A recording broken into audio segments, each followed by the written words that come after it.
ሰላም ቤተሰቦቻችን፣ ሞሳድ ኢራን ውስጥ አስደናቂ ኦፕሬሽን አከናውኖ መጨረሱን ከእስራኤል የሚወጡ ዘገባዎች ጠቁመዋል። ይህ ኦፕሬሽን ሞሳድ ያለውን ጠንካራ የስለላ ሰንሰለት የሚያሳይ ትልቅ ጀብድ መሆኑ እየተነገረለት ይገኛል። በሌላ በኩል ደግሞ በዓለም አቀፍ ገበያ እየጨመረ የሚገኘው የነዳጅ ዋጋ መናሩን ቀጥሏል። ጉዳዩ አሳሳቢ እየሆነ ቢመጣም ጦርነቱ ሲያበቃ ዋጋው በከፍተኛ ደረጃ እንደሚቀንስ ዶናልድ ትራምፕ ተናግረዋል። እነዚህን የሰዓቱን ዋና ዋና መረጃዎች በዝርዝር አንድ በአንድ እንመለከታቸዋለን። አብራችሁን ቆዩ።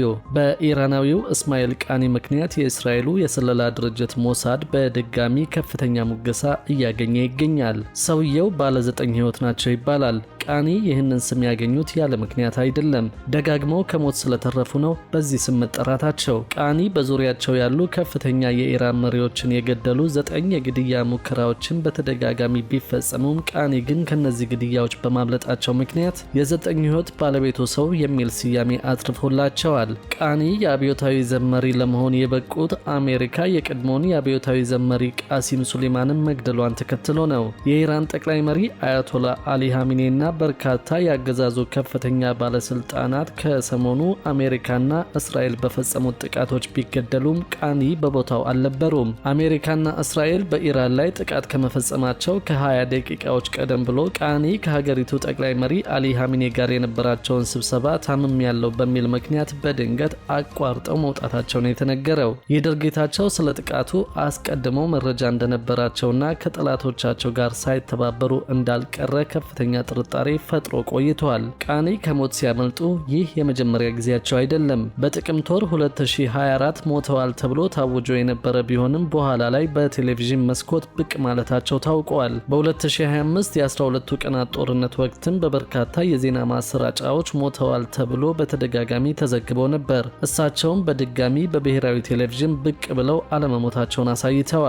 ቃኒ በእስራኤል ሚሳይሎች የተመቱ ቦታዎችን በሚስጥር ካመለጡ በኋላ እንዴት ይህ ሊሆን ቻለ የሚል ጥርጣሬ መጨመሩ ተነግሯል። እስራኤል በተደጋጋሚ ጊዜ ከፍተኛ የኢራን ባለስልጣናት ይገኙባቸዋል በተባሉ ቦታዎች ላይ የሚሳኤል ጥቃቶችን ከፈጸመች በኋላ ቃኒ ከነዚህ ቦታዎች በሚስጥር ካመለጡ በኋላ ይህ እንዴት ሊሆን ቻለ የሚል ጥርጣሬ መጨመሩ ተነግሯል። በዓመታት ውስጥ በተለያዩ የአሜሪካና የእስራኤል ጥቃቶች ከተገደሉ በርካታ ሰዎች ጋር ቅርብ ስለነበሩ በእሳቸው ዙሪያ የሚነሱ ጥርጣሬዎች እንዲጨምሩ ምክንያት መሆኑ ታውቋል። የሐማሱ መሪ እስማኤል ሃኒዬ ከመገደላቸው በፊት ከቃኒ ጋር መገናኘታቸው ታውቋል። የሂዝቦላው መሪ ሐሰን ናስረላ ከመገደላቸው ቀደም ብሎም ቃኒን ማግኘታቸው ተዘግበዋል። የኢራኑ መሪ አያቶላ አሊ ሀሚኔና የኢራን ከፍተኛ ጀነራሎች ከመገደላቸው በፊት አብረዋቸው ቢቆዩም ከጥቃቱ ከደቂቃዎች በፊት ከስፍራው መውጣታቸው ጥያቄዎቹን እያሳደገው መጣ። የሀሚኔን ግድያ በተመለከተ የአስክሬናቸውን ፎቶ አንስቶ ለሞሳድ የላከ የውስጥ ሰላይ መኖሩ ደግሞ ቃኒ ላይ የሚነሳውን ጥርጣሬ ይበልጥ ከፍተኛ እንዳደረገው ነው ከኢራን የሚወጡ ዘገባዎች የሚገልጹት። ሞሳድ በ2025 አንድ ፎቶ ለጥፎ ነበር። ጀነራል ቃኒ ማንነቱ ከማይታወቅ ሰው ጋር ያደረጉትን ሚስጥራዊ ስብሰባ የሚያሳይ ፎቶ ነው። ይህ ፎቶም ቃኒ ከእስራኤል የስለላ ድርጅት ጋር ግንኙነት እንዳላቸው ያመለክታል እንዲባል አንድ ምክንያት መሆኑን የታወቀው። ፎቶው ከወጣ በኋላ ቃኒ በእስራኤል እንደተገደሉ የሚገልጹ መረጃዎች ቢወጡም ጀነራል ቃኒ እስራኤል ያሉበትን ቦታ ለማወቅ ያደረገችው ሙከራ ነው በማለት ዘገባውን ውድቅ አድርገውት ነበር። በኋላ ላይም ከሞሳድ ጋር ግንኙነት ያለው የማህበራዊ ሚዲያ በዛው ዓመት ቃኒ የሞሳድ ሰላይ እንዳልሆኑ ገለጸ። ይህ ሁሉ ተደማምሮ ነው እንግዲህ ባለፉት ቀናት የኢራን አብዮታዊ ዘብ ዋና የጦር አዛዥ እስማኤል ቃኒ በተለያዩ የዜና አውታሮች በእስራኤል ጥቃት እንደሞቱ፣ በጋርዶቻቸው እንደተገደሉ ወይም እንደታሰሩ ወይም ደግሞ ራሳቸውን እንዳጠፉ ሲዘገብ የቆየው። በኢራን መንግስት ተገድለዋል ወይም ደግሞ ተይዘዋል እንዲሁም በጋርዶቻቸው እንደተገደሉ የሚነገረው ዜና በስፋት ሲሰራጭ የቆየው ቃኒ ለሞሳድ ሲሰልሉ ነበር የሚለው መላምት እየጨመረ በመምጣቱ ነው። ሆኖም ከሰዓታት በፊት ከእስራኤል የሚወጡ ዘገባዎች ሁኔታው ከዚህ የተለየ መልክ እንደያዘ እየገለጹ ይገኛሉ። አሁን ላይ ከእስራኤል የወጡ ዘገባዎች እንደሚጠቁሙት አዛዡ ደህንነታቸው ተጠብቆ እስራኤል እንደገቡ እየገለጹ ይገኛል። እኚህ የኢራን ከፍተኛ መሪ ለእስራኤል መረጃ በመስጠት የሐማሱ መሪ እስማኤል ሃኒዬ፣ የሂዝቦላው መሪ ሐሰን ናስረላ፣ የኢራኑ መሪ አያቶላ ሀሚኔና የኢራን ከፍተኛ ጀነራሎች እንዲገደሉ ትልቅ መረጃ ለእስራኤል በመስጠት ከፍተኛ ሚና እንደነበራቸው እየተገለጸ ይገኛል። እንደ እስራኤል ዘገባዎች ከሆነ እንግዲህ ቃኒ በአሁኑ ወቅት ደህንነቱ በተጠበቀ ሁኔታ እስራኤል መግባታቸውን የተገለጸው። ሞሳድ እንዴት ቃኒን ከኢራን አውጥቶ ወደ እስራኤል እንዳስገባ ስለመኖራቸው ግን እስካሁን የተገለጸ ነገር የለም። ከዚህ በፊት በነበሩት የባለስልጣናት ግድያ ስማቸው ከሞሳድ ጋር ተደጋግሞ ቢነሳም ሞሳድ በዚህ ጉዳይ ላይ በግልጽ የተናገረው ነገር የለም። ጉዳዩን በተመለከተም በኢራን በኩል እስካሁን ምንም የተባለ ነገር እንደሌለ ነው ዘገባዎቹ የጠቆሙት። ለዚህም ነው እንግዲህ ሞሳድ የኢራኑን የስለላ ኃላፊ ለእስራኤል እንዲሰልል አድርጎታል በሚል እየተወደሰ የሚገኘው። በሌላ በኩል ደግሞ በዓለም አቀፍ ገበያ እየጨመረ የሚገኘው የነዳጅ ዋጋ መናሩን ቀጥሏል።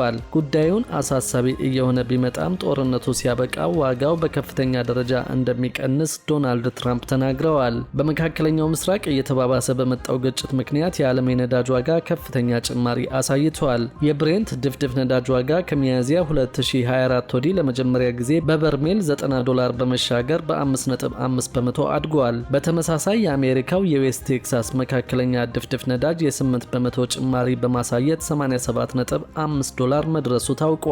በተለይም በአሜሪካ በእስራኤልና በኢራን መካከል ያለው ውጥረት በሆርሙዝ ሰርጥ የባህር ትራንስፖርት ላይ መስተጓጎል በመፍጠሩ ገበያውን ክፉኛ እንዳነቃነቀው ታውቋል። የኳታር ኢነርጂ ሚኒስትር ግጭቱ ካልቆመ የነዳጅ ዋጋ እስከ $150 ሊያሻቅብ እንደሚችልና የምርት መቋረጥ ሊከሰት እንደሚችል አስጠንቅቀዋል። ይህም በዓለም ኢኮኖሚ ላይ ከባድ ጫና ሊፈጥር እንደሚችል ነው የሚገመተው። የአውሮፓ የተፈጥሮ ጋዝ ዋጋም በ4.4 በመቶ በመጨመር የኃይል እጥረቱን እንዳባባሰው ታውቋል። ይህ የዋጋ ጭማሪ የተመዘገበው ኢራን የምትቆጣጠረው የሆርሙዝ ሰርጥ በመዘጋቱና የትራፊክ እንቅስቃሴዎች ላይ ገደብ በመጣሉ ነው። ፕሬዚደንት ዶናልድ ትራምፕ ስለተስተዋለው የነዳጅ ዋጋ ንረት ባደረጉት ንግግር የነዳጅ ዋጋ ለጥቂት ጊዜ ትንሽ ከፍ ቢልም ይህ ጦርነት እንዳበቃ ወዲያውኑ ዋጋው ይቀንሳል ሲሉ ተደምጠዋል። በተጨማሪም አስፈላጊ ከሆነ አሜሪካ በመካከለኛው ምስራቅ የሚያልፉ መርከቦችን እንደምታጅብ ጠቁመዋል። ከዓለም አቀፉ የፔትሮሊየም ላኪ ሀገራት ድርጅት አባሎች መካከል በርካታ ድፍድፍ ነዳጅ በማምረት ሁለተኛዋ የሆነችው